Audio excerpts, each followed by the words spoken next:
जय हिंद। देखिए काफ़ी टाइम से इस चैनल पर कोई वीडियो नहीं आ पाई है, कुछ परेशानी थी जिस वजह से हम कोई वीडियो नहीं डाल पाए थे।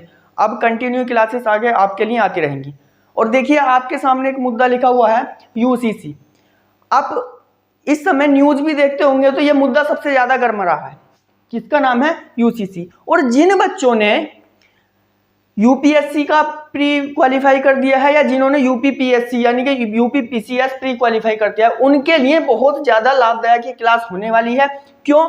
क्योंकि इसी मुद्दे पर पॉलिटी में निबंध लिखने के लिए आपके लिए आ सकता है। क्योंकि अब आगे जो आपके एग्जाम्स होने हैं, जो मेंस के एग्जाम होने हैं, वो कोई आपको वैकल्पिक तो आएंगे नहीं, आपको ऑब्जेक्टिव टाइप आएंगे नहीं, आपको केवल उनमें लिखना होगा। कॉपी लिखनी है। अब कॉपी लिखनी है तो आपको ये डीपली थोड़ा समझना पड़ेगा। साथ ही साथ जो देश के सभी नागरिक हैं उन सभी के लिए जानना जरूरी है कि ये यूसीसी है क्या। यूनिफॉर्म सिविल कोड, जिसको बोला जाता है समान नागरिक संहिता, ये ऐसा कौन सा कानून है जो इतना गर्मा रहा है, पूरे देश में इसकी चर्चा इस समय चल रही है। देखिए इसमें आगे बढ़ाने से पहले हम ये आपको बता देना चाहते हैं कि ऐसा नहीं है कि जो सरकार इस समय सत्ता में है वो अपनी तरफ से इस कानून को बनाकर लाई हो। नहीं। अब देखिए कुछ समय पहले हम लोग इसी चैनल पर पॉलिटी का पार्ट 4 यानी कि भाग 4 पढ़ रहे थे। भाग 4 में हम लोग पढ़ रहे थे DPSP, directive principle of state policy, राज्यों के नीति निर्देशक सिद्धांत। उसमें हम लोगों ने एक आर्टिकल पढ़ा था, जिस आर्टिकल 44, आर्टिकल 44 में हम लोगों ने पढ़ा था समान सिविल संहिता या समान नागरिक संहिता। उसी को बोला जाता है यूसीसी। क्या बोला जाता है? UCC, uniform civil code. ठीक है।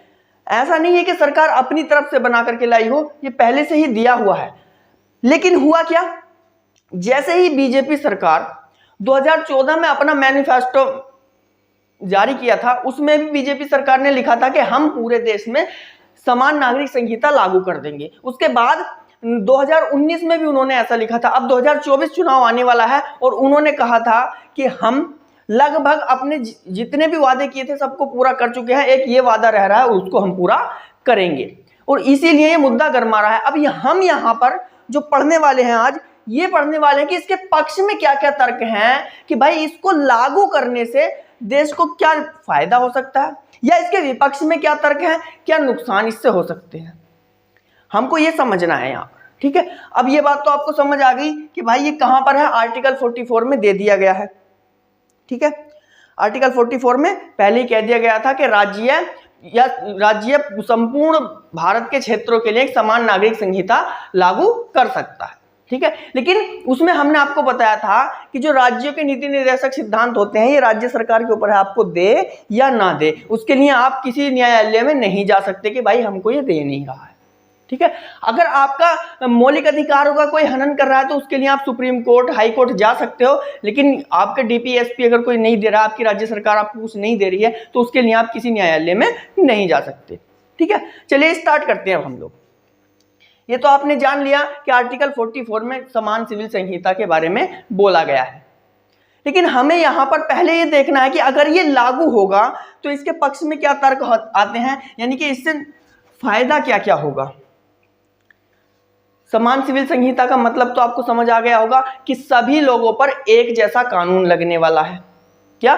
सभी लोगों पर एक जैसा कानून। किस तरह से? देखिए अभी के टाइम में आप देखो, अगर कोई मर्डर कर देता है, कोई चोरी कर देता है, तो उस पर आईपीसी की धारा के तहत सजा उसको सुनाई जाती है। ठीक है। जो 511 धाराएं हैं आईपीसी की, उन्हीं के तहत उसको सजा सुनाई जाती है। या कोई मर्डर कर देता है, कोई चोरी कर देता है, या बलात्कार के केस में भी आईपीसी की धाराओं के तहत उसको सजा सुनाई जाती है। अब वो चाहे हिंदू हो, चाहे मुस्लिम हो, सिख हो, ईसाई हो, बौद्ध, पारसी, जैन, कोई भी हो, इसी के तहत उसको सजा सुना दी जाती है। ठीक है। लेकिन जब बात आती है शादी विवाह की या तलाक की, तो यहां पर आ जाते हैं personal law. Hindu personal law, Muslim personal law, यानी कि अपने खुद के कानून, जो कि धार्मिक कानून होते हैं। यहां पर अगर ये लागू होता है समान सिविल संहिता, तो ये कानून खत्म हो जाएंगे। हिंदू पर्सनल लॉ भी खत्म हो जाएगा और मुस्लिम पर्सनल लॉ भी खत्म हो जाएगा, और बाकी जो धर्म है उनके सबके अपने अपने कानून खत्म हो जाएंगे। एक ही कानून, जो कानून बनेगा पूरे देश के सभी नागरिकों पर लागू होगा। ठीक है, ये होगा इसका फायदा। अब देखिए, समझते हैं हम लोग इसके पक्ष में क्या क्या तर्क हो सकते हैं। पक्ष में तर्क, देखिए पक्ष में क्या तर्क हो सकता है। एक तो समान लैंगिक, ठीक है, क्या होगा कि लैंगिक समानता और एकरूपता। लैंगिक का मतलब समझते हो, यानी कि लिंग की समानता, लैंगिक समानता और एकरूपता। लैंगिक समानता का मतलब स्त्री और पुरुष में कोई भेदभाव नहीं होगा।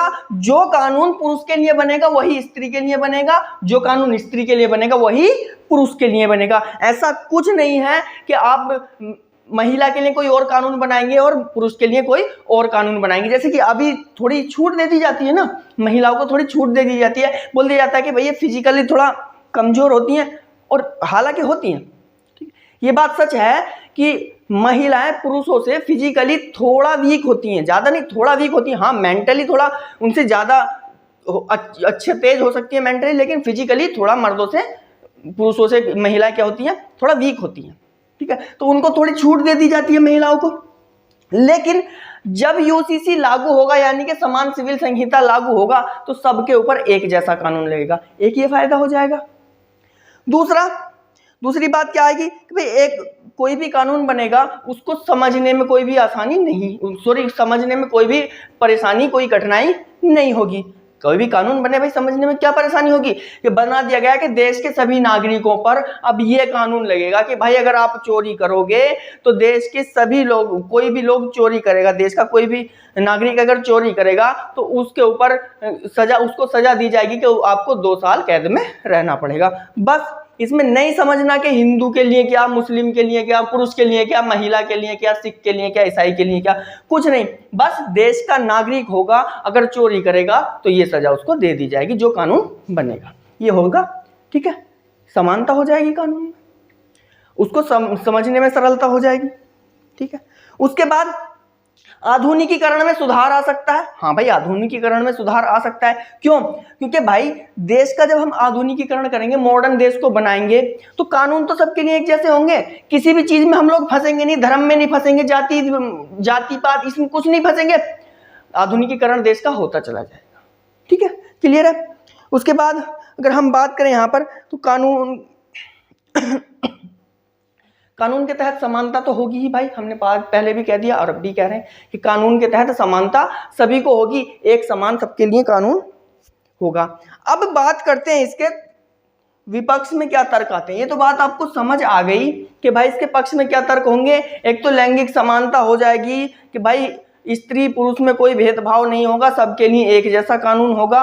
किसमें? यूसीसी में, यानी कि यूनिफॉर्म सिविल कोड में, समान नागरिक संहिता में, जो इस समय मुद्दा चल रहा है उसकी बात हम लोग आपको बता रहे हैं। दूसरा, आधुनिकीकरण में फायदा देगा ये। ठीक है, कानूनों को समझने में कोई परेशानी नहीं होगी, क्योंकि सबके लिए एक जैसा बनेगा तो कोई परेशानी होगी नहीं। लेकिन अब तक जो हमारे देश में समान सिविल संहिता यानी कि यूसीसी लागू नहीं हो पाया है, उसका मेन कारण क्या होता है, जिसको हम पढ़ेंगे विपक्ष में क्या तर्क आ जाते हैं। इसके विपक्ष में तर्क या इसके नुकसान भी समझ सकते हैं हम, इसी को कह सकते हैं इससे नुकसान क्या हो सकते हैं। विपक्ष में तर्क क्या होंगे? अब देखिए, भाग 3 में हम लोग फंडामेंटल राइट्स पढ़ते हैं, मौलिक अधिकार हम लोग पढ़ते हैं। मौलिक अधिकारों में एक अधिकार आता है धार्मिक स्वतंत्रता, जो कि आर्टिकल 25 से लेकर आर्टिकल 28 तक हम लोग पढ़ते हैं। अब भाई अगर ये लागू होता है तो आपको मालूम है मौलिक अधिकारों का रक्षक कौन होता है? Supreme court. तो लोग कहां पहुंच जाएंगे? Supreme court. क्यों? क्योंकि उसके अंदर दे दिया गया है मौलिक अधिकारों में कि आपको आपके धर्म की स्वतंत्रता है। आज के टाइम में देखिए, जब कोई तलाक होता है तो हिंदू धर्म में किसी और तरीके से होता है, मुस्लिम धर्म में किसी और तरीके से होता है, लेकिन अगर ये लागू हो गया तो सब में एक ही तरीके से तलाक होगा। ठीक है, हालांकि 3 तलाक के ऊपर मैंने एक वीडियो बनाई है जिसमें अभी शाहबानो केस को पढ़ाया गया है, शायर अबानो केस पढ़ाया जाएगा, उसके बाद तलाक हसन, तलाक अहसन और तलाक बिद्दत के बारे में पढ़ाया जाएगा। तलाक बिद्दत खत्म हुआ है, तलाक हसन, तलाक अहसन अभी भी है, ठीक है, उसके बारे में हम आपको बता देंगे। कोई भी ये भ्रम ना फैलाए, कोई भी ये ना सोचे कि तलाक बिल्कुल खत्म हो गया, तलाक का रहना जरूरी था और अभी भी है। ओनली तलाक बिद्दत खत्म हुआ है, तलाक हसन और तलाक अहसन अभी भी है, ठीक है, क्लियर है। चलिए अब आगे देखते हैं हम लोग विपक्ष में तर्क। देखिए सभी को मालूम है भारत में विभिन्न धर्म जाति के लोग रहते हैं। भारत में हिंदू भी हैं, भारत में मुस्लिम भी हैं, भारत में सिख भी, ईसाई, जैन, पारसी, बौद्ध सभी लोग रहते हैं यहाँ पर। लगभग सभी धर्म के लोग यहाँ पर निवास करते हैं, बहुत सारे धर्मों के लोग यहाँ पर निवास करते हैं। अब सभी धर्मों का आपने देखा होगा वेशभूषा, इनका पहनावा अलग अलग होता है, इनके रीति रिवाज भी सबके अलग अलग होते हैं, शादी ब्याह करने के रीति रिवाज सबके अलग होते हैं, उसके बाद इनका अगर तलाक होता है उसके भी रीति रिवाज सबके अलग अलग होते हैं, ठीक है। या इसी में बात आ जाती है कि किसी को गोद लेना, या किसी में बात आ जाती है वसीयत की, ठीक है। क्या होता है, शादी या विवाह, तलाक, वसीयत, उसके बाद बात आ जाती है गोद लेना, ठीक है। देखिए गोद लेने के बारे में हमने आपको पहले भी बता दिया था जब हम डीपीएस में पढ़ा रहे थे कि अगर आप किसी को गोद लेना चाह रहे हैं तो उसकी उम्र आपसे कम 21 साल कम होनी चाहिए। ऐसा नहीं कि आपकी उम्र है 25 साल, आप 24 साल की लड़की को गोद ले रहे हो, नहीं होगा भाई, ठीक है, नहीं होगा। अगर आप किसी को बच्चे को गोद ले रहे हैं तो उस बच्चे की उम्र आपसे कम 21 साल छोटी हो, 21 साल उस बच्चे की उम्र आपसे कम होनी चाहिए, ठीक है। बात आती है वसीयत की। अब देखिए वसीयत की अगर हम बात करें तो वसीयत सभी धर्मों में अलग अलग होती है। जैसे कि मुस्लिम धर्म में अगर हम बात करें, मुस्लिम धर्म में तो बोलते हैं कि भाई बड़े बेटे के नाम कर दी जाती है, इसी को कर्ता धर्ता बना दिया जाता है। बाकी धर्मों में हो सकता है कि सबको बराबर बराबर बांट दिया जाता है, लेकिन इनमें सबसे बड़े बेटे को कर्ता धर्ता बना दिया जाता है पूरे घर का। अब पूरे घर का कर्ता धर्ता कोई एक थोड़ा ही ना बन जाएगा, अब तो सब सोचते हैं कि भाई हमें मिले और हमें मिले, ये होता है ना। शादी विवाह सभी धर्मों में अलग अलग होते हैं, तलाक सब में अलग अलग होता है, लेकिन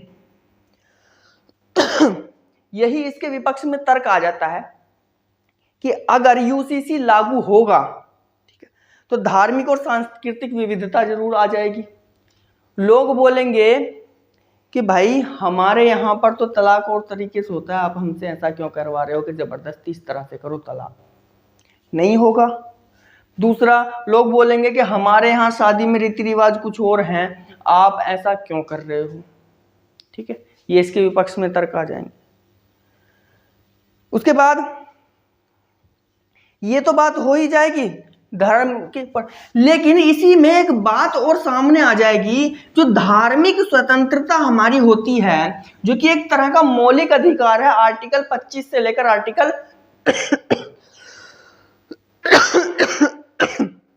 28 तक हम लोग पढ़ते हैं।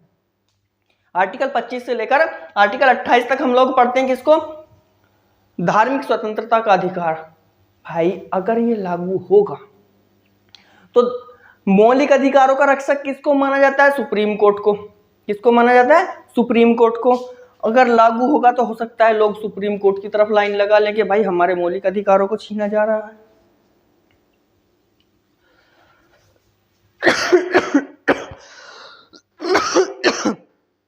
कि अब हमारे मौलिक अधिकारों को छीना जा रहा है, हम ऐसा नहीं होने देंगे। फिर दूसरा, इसमें एक आम सहमति का अभाव भी हो सकता है। क्या हो सकता है, आम सहमति का अभाव भी हो सकता है। विपक्ष में तर्क क्या क्या होंगे, एक तो धार्मिक व सांस्कृतिक कारण हो जाएंगे। कौन से, धार्मिक व सांस्कृतिक कारण। दूसरा, धार्मिक स्वतंत्रता का मौलिक अधिकार।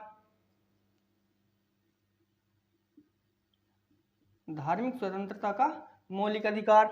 ये भी एक तरह का कारण हो सकता है।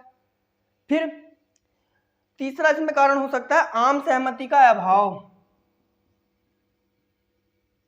आम सहमति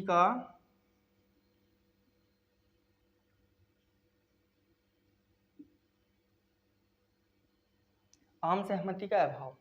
भाई लोगों से सहमति लेने के लिए भी इसका अभाव हो जाएगा, लोगों से सहमति कौन लेगा फिर भाई, कहाँ सहमति रह जाएगी। ठीक है, अब देखिए अभी इसके लिए समिति बैठी हुई है